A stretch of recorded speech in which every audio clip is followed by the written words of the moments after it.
Assalamu alaikum dear student. Today we are going to discuss chapter number 19. Our topic is black body radiation. देखिए सबसे पहले हम ये जानने की कोशिश करेंगे कि what are the thermal radiations, कि थर्मल रेडिएशंस हम किसे बोलते हैं या थर्मल रेडिएशंस किसे, किन रेडिएशंस को, ठीक है, हम थर्मल रेडिएशंस कह रहे होते हैं। तो देखिए सबसे पहले हम जो टर्म डिफाइन कर रहे हैं वो क्या है, वो है thermal radiation.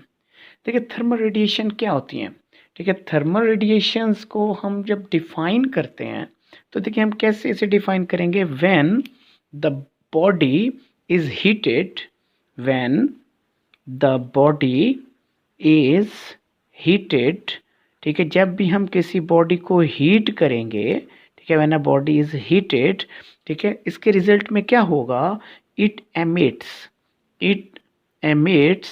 The radiation, it emits the radiations, ये रेडिएशन एमिट करने लगेगी। जब भी किसी बॉडी को हम हीटअप करते हैं तो वो रेडिएशन एमिट करती है, ठीक है। These radiations are known as thermal radiations, ठीक है। When the body is heated its emits radiations called thermal radiations, ठीक है। ऐसी रेडिएशंस को हम क्या बोलते हैं, थर्मल रेडिएशंस कहते हैं। ऐसी रेडिएशंस को, ठीक है, हम थर्मल रेडिएशन के नाम से याद रखते हैं। अच्छा देखें, ये जो नेचर ऑफ रेडिएशन होती है, मतलब जब हम बॉडी को हीट करते हैं जो रेडिएशंस निकलती हैं उनकी नेचर, मतलब नेचर से मुराद उन रेडिएशन की वेवलेंथ, उन रेडिएशन की फ्रीक्वेंसी, उन रेडिएशन की एनर्जी। तो nature of radiation depends upon the temperature. तो देखिए बेटा मैं यहाँ यूँ लिखूँगा, द नेचर ऑफ रेडिएशन, जो नेचर होती है किसकी, ऑफ रेडिएशंस, कौन सी रेडिएशंस, थर्मल रेडिएशंस, ठीक है, depends upon, nature of radiation depends upon the temperature. ये किस पे डिपेंड करती हैं, टेम्परेचर पर डिपेंड करती हैं। तो nature of radiation temperature dependent होती है, ठीक है। ऑल देखें, all the bodies not only emit radiations but also absorb the radiation from their surroundings, ठीक है। याद रखिएगा जितनी भी बॉडीज होती हैं वो ना सिर्फ रेडिएशन एमिट करती हैं बल्कि रेडिएशन एब्जॉर्ब भी करती हैं, ठीक है। कहाँ से, हमारे सराउंडिंग से, ठीक है। तो अगर किसी कोई बॉडी हॉटर हो अपने सराउंडिंग से, ठीक है, अगर कोई बॉडी क्या हो, हॉटर हो जाए, मतलब किसी बॉडी का टेम्परेचर अपने सराउंडिंग से ज़्यादा हो जाए, इट एमिट्स मोर रेडिएशंस, ठीक है, एब्जॉर्ब, ठीक है। और ये क्या करती है, मोर रेडिएशंस को, ठीक है, क्या करती है, एमिटर करने लगती है। देखें मेरी बात को दोबारा से सुने कि if a body is hotter then its surrounding. चले मैं ये बात लिख भी देता हूँ, ठीक है। ये क्या मैं लिखने लगा हूँ कि इफ़ अ बॉडी, अगर कोई बॉडी हॉटर, हॉटर का मतलब उसका टेम्परेचर ज़्यादा है, ठीक है, हॉटर देन इट्स सराउंडिंग, अगर उसका टेम्परेचर अपनी सराउंडिंग से, ठीक है, क्या है, ज़्यादा है, तो वो क्या करेगी, एमिट करेगी मोर रेडिएशन देन एब्जॉर्ब, ठीक है, emit then surroundings emits more radiations, emit more radiations then absorb, ठीक है, then absorb, ठीक है जी। तो देखिए क्या हमने बात समझी कि जब किसी बॉडी का टेम्परेचर उसके सराउंडिंग के टेम्परेचर से बढ़ जाता है तो वो ज़्यादा रेडिएशन एमिट करने लगती है और एब्जॉर्ब कम करती है, ठीक है। अच्छा अब देखें, अब हम एक और बात देखते हैं, अगर कोई बॉडी का टेम्परेचर सराउंडिंग के टेम्परेचर से कम हो तो वो रेडिएशन एब्जॉर्ब करती है ना कि एमिट करती है, ठीक है। देखें अगर किसी बॉडी का टेम्परेचर सराउंडिंग के टेम्परेचर से बढ़ा तो वो रेडिएशन एमिट करेगी, अगर टेम्परेचर सराउंडिंग से कम हुआ तो वो रेडिएशन को क्या करेगी, एब्जॉर्ब करेगी, ठीक है। तो all water bodies emit the radiations. ठीक है, अब देखें, अब हम एक और बात को देखते हैं। देखें, हमने देखा, ऑब्जर्व किया, ठीक है, at low temperature body emit the radiation which are of longer wavelength. ठीक है, देखिए मैंने क्या बोला, देखें ये बात मैं यहाँ पर मेंशन कर रहा हूँ, ये बहुत इंपॉर्टेंट पॉइंट है कि एट, क्या लिखा मैंने, ठीक है जी, एट लो टेम्परेचर, के eight low temperature, low temperature पर, ठीक है, किस पे, लो टेम्परेचर के ऊपर, ठीक है, a body emits, a body emits, body emit करती है द रेडिएशंस, रेडिएशंस को, एमिट द रेडिएशंस, ठीक है, ऑफ लॉन्गर वेवलेंथ। ठीक है, लॉन्गर वेवलेंथ, लॉन्गर वेवलेंथ जी, देखें लॉन्गर वेवलेंथ किन रेडिएशंस की होती है। ठीक है, लॉन्गर वेवलेंथ अगर आप स्पेक्ट्रम में देखेंगे तो लॉन्गर वेवलेंथ वाली रेडिएशन किस रीजन में लाई करती हैं, वो या तो, ठीक है, विजिबल रीजन में होती हैं, अच्छा कुछ इनविजिबल रीजन में भी होती हैं लॉन्गर वेवलेंथ वाली, मिसाल के तौर पर इंफ्रारेड रीजन में, ठीक है, इनविजिबल इंफ्रारेड रीजन। तो जो लॉन्गर वेवलेंथ की रेडिएशन एमिट होती हैं, ठीक है, तो वो किस में लाई करती हैं, ठीक है, वो किस में होती हैं, इनविजिबल इंफ्रारेड रीजन में। देखिए ये बात एमसीक्यूज में भी पूछी जा सकती है। ठीक है, इनविजिबल इंफ्रारेड रीजन, तो ये रेडिएशंस कहाँ एमिट कर, कहाँ पर, ठीक है, ये लाई करेंगी इनविजिबल इंफ्रारेड रीजन में। दीज रेडिएशंस, ठीक है, और लाई इन इनविजिबल इंफ्रारेड रीजन। ठीक है, इसी तरह से eight high temperature shorter wavelength होती हैं। ठीक है, शॉर्टर वेवलेंथ की रेडिएशन एमिट होती हैं। ठीक है, शॉर्टर वेवलेंथ की, ठीक है, और उनकी वेवलेंथ क्या होना शुरू हो जाती है, ठीक है, शॉर्टर वेवलेंथ होना शुरू हो जाती है। देखें दूसरा पॉइंट हम क्या लिखेंगे कि at high temperature, at high temperature, ठीक है, a body emits, body emits the radiations, body emit करती है किसको, रेडिएशंस को, ऑफ शॉर्टर वेवलेंथ। ठीक है, ऑफ शॉर्टर वेवलेंथ, तो शॉर्टर वेवलेंथ की रेडिएशन, अब लॉन्गर वेवलेंथ की रेडिएशन की एनर्जी कम होती है और शॉर्टर वेवलेंथ की एनर्जी ज़्यादा होती है। ठीक है जी, देखिए अब आपको ये बात समझ आ गई कि what is the thermal radiations. देखिए पहले हमने किसको स्टडी किया, थर्मल रेडिएशंस को, फिर हमने ये पढ़ा कि जो रेडिएशंस हैं वो किस पे डिपेंड करती हैं, टेम्परेचर पे डिपेंड करती हैं, इनकी नेचर जो होती है। फिर हमने देखें, हमने फिर क्या स्टडी किया, ठीक है, देखिए हमने फिर ये देखा कि लो टेम्परेचर के ऊपर, ठीक है, जो बॉडी रेडिएशन एमिट करती है वो लॉन्गर वेवलेंथ की होती हैं और इंफ्रारेड रीजन में लाई करती हैं। ठीक है, इनविजिबल इंफ्रारेड रीजन में, और हाई टेम्परेचर पर शॉर्टर वेवलेंथ की रेडिएशंस होती हैं। अच्छा देखें, अब हम आगे को बढ़ते हैं और हम समझते हैं ब्लैक बॉडी क्या है और ब्लैक बॉडी रेडिएशंस क्या होती हैं। ठीक है, या हम ये देखेंगे कि आइडियल ब्लैक बॉडी क्या होती है। ठीक है जी, तो देखें अभी हम अंडरस्टैंड करते हैं, ठीक है, आइडियल ब्लैक बॉडी रेडिएशंस किसको समझेंगे अभी हम, देखें अभी हम समझेंगे किसको, ब्लैक बॉडी रेडिएशंस को, ब्लैक बॉडी रेडिएशंस। ठीक है, या इन ब्लैक बॉडी रेडिएशंस को हम यूं भी कहते हैं कि ये क्या है, ये आइडियल ब्लैक बॉडी रेडिएटर क्या होता है, what is the ideal black body, ideal black body क्या होगी। ठीक है, ये ब्लैक बॉडी रेडिएशंस, देखें बॉडी जो एब्जॉर्व कर ले all the radiation incident upon it, मतलब कोई भी रेडिएशन आकर उसके ऊपर गिरती है, फॉल करती है, तो वो क्या करता है, उस सारी रेडिएशंस को एब्जॉर्व कर लेता है, उसे हम कहते हैं ये परफेक्ट ब्लैक बॉडी रेडिएटर है। तो देखो मतलब किसी भी रेडिएशन को, किसी भी आने वाली रेडिएशंस को, ठीक है, वो वापस ना भेजे, रिफ्लेक्ट ना करे। ठीक है, उसे हम क्या बोलेंगे, ये एक आइडियल रेडिएटर है और ये आइडियल ब्लैक बॉडी रेडिएटर है। ठीक है, अब बॉडी देखो, इसको आपसे कोई पूछा आप क्या बोलोगे, क्योंकि अब बॉडी, ऐसी body which absorbs all the radiations, जो एब्जॉर्व कर ले किसको, ऑल द रेडिएशंस, तमाम रेडिएशंस को, इंसिडेंट जो इसके ऊपर आके गिरे, इंसिडेंट अपॉन इट। ठीक है, इंसिडेंट अपॉन इट, जो इसके ऊपर आए वो क्या कहलाएगा, ठीक है, ब्लैक बॉडी रेडिएटर, ये आइडियल ब्लैक बॉडी रेडिएटर कहलाएगा।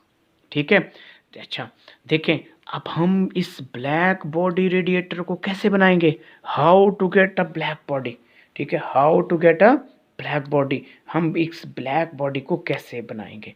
ठीक है, देखें, इस ब्लैक बॉडी रेडिएटर को बनाने के लिए या ब्लैक बॉडी को बनाने के लिए हम कंसीडर करते होते हैं एक नॉन रिफ्लेक्टिंग ऑब्जेक्ट। ठीक है, जैसे कोई सॉलिड हो, ठीक है, नॉन ऑब्जेक्टिव, नॉन, ठीक है, रिफ्लेक्टिंग ऑब्जेक्ट। पहली बात, ठीक है, देखो हम क्या करेंगे, हम कंसीडर करेंगे, कंसीडर अ नॉन रिफ्लेक्टिंग, ठीक है, नॉन रिफ्लेक्टिंग, ऐसा, ठीक है, सॉलिड, ऐसा ऑब्जेक्ट, ठीक है, जो नॉन रिफ्लेक्टिंग हो। जे consider a non reflecting object को कंसीडर करें। ठीक है, सच एज, ठीक है, सच एज सॉलिड, किसी कोई भी सॉलिड, हैविंग अ, देखें ये बात बहुत अहम है, हैविंग अ हॉलो, ठीक है, कैविटी इन इट। कैविटी का मतलब क्या होता है, ठीक है, हॉलो कैविटी, ठीक है, हॉलो कैविटी, रास्ता, पाथ, एक छोटा सा सुराख, जैसे नीडल के ऊपर एक छोटा सा सुराख होता है। ठीक है, उसमें भी ब्लैक बॉडी में एक कैविटी होनी चाहिए। ठीक है, स्मॉल होल भी कह सकते हैं, जिससे रेडिएशन एंटर हो सकें या बाहर निकल सकें उस होल से। ठीक है, इस कैविटी से, हॉलो कैविटी। ठीक है, इससे क्या होगा, एंटर और एस्केप द रेडिएशंस। ठीक है, एंटर और एस्केप द रेडिएशंस, इसमें से रेडिएशंस एंटर हो सकें या इससे बाहर निकल सकें। ठीक है, द रेडिएशन जो इसमें एंटर होंगी, ठीक है, वो ब्लैक बॉडी में जो एंटर होंगी रेडिएशन, जो इस होल से, इस कैविटी से, ठीक है, क्या होंगी, इसमें एंटर होंगी। ठीक है, वो रिफ्लेक्ट करेंगी, ठीक है, वॉल्स के साथ मैनी टाइम्स।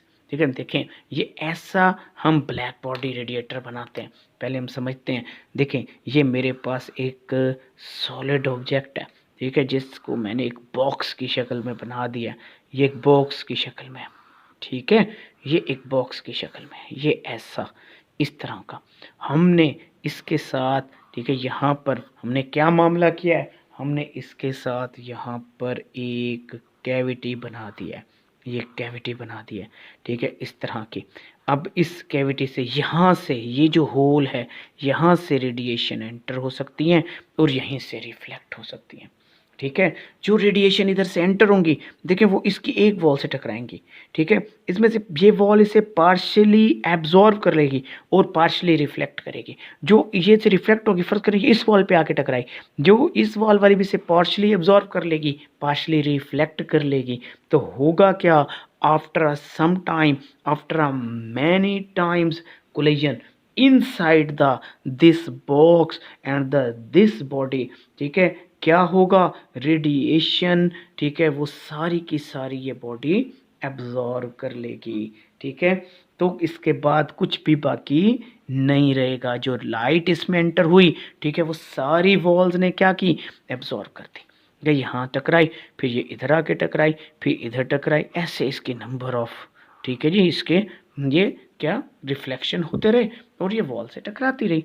और जब ये वॉल से टकराती रही, हर दफ़ा ये पार्शली एब्जॉर्ब होती रही और कुछ देर के बाद ये बाकी लाइट नहीं रही। आप जब कैविटी से इसके अंदर देखेंगे तो आपको अंदर सिर्फ ब्लैक एंड वॉल्स दिखेंगी, अंधेरा नज़र आएगा। ठीक है, आपको कोई लाइट नज़र नहीं आएगी। हालांकि लाइट तो यहाँ से एंटर हो रही है, लेकिन वो हमें नज़र क्यों नहीं आ रही, क्योंकि वो लाइट जब इन वॉल से टकरा रही है, पार्शली रिफ्लेक्ट हो रही है, partially absorb हो रही है after some time when it strikes an on other wall then reflected on the other wall, फिर स्ट्राइक करेगी दूसरी वॉल पे, फिर तीसरी पे, फिर दूसरी पे, फिर पहली पे, तो इस तरह से वो सारी इसमें क्या हो जाएगी, अब्जॉर्ब हो जाएगी।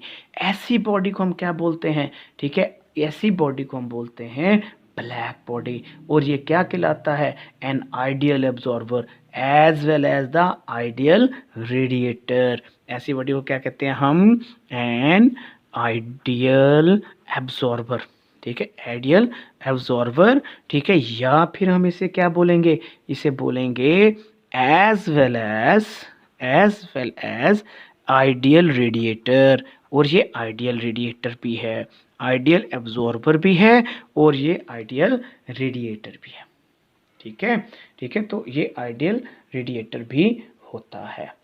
समझ आ गई आपको। अच्छा, जो ब्लैक बॉडी हमारे पास है, जो इसमें से रेडिएशंस निकलती हैं, हम उन्हें बोलते हैं ब्लैक बॉडी रेडिएशन। देखिए, जब ये लाइट एंटर होती है, एब्जॉर्ब करता जाता है, एब्जॉर्ब करता जाएगा, तो इसका टेम्परेचर बढ़ेगा, कुछ देर के बाद ये रेडिएशन एमिट करने लगेगा, और जो रेडिएशन ये एमिट करेगा उसे हम क्या बोलेंगे, उसे हम बोलेंगे, ठीक है, ब्लैक बॉडी रेडिएटर, ठीक है, उसे हम क्या बोलेंगे, ठीक है, ब्लैक बॉडी रेडिएशंस, ठीक है, ब्लैक बॉडी रेडिएशन, ठीक है।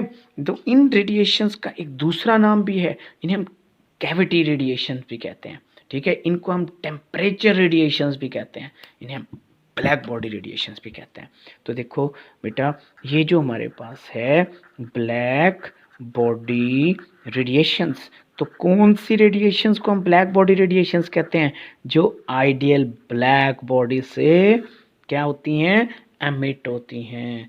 The radiation emitted from it are called, इनका एक नाम मैंने आपको क्या बताया, इनका नाम है कैविटी, ठीक है, रेडिएशंस, इनको हम कैविटी रेडिएशंस भी बोलते हैं।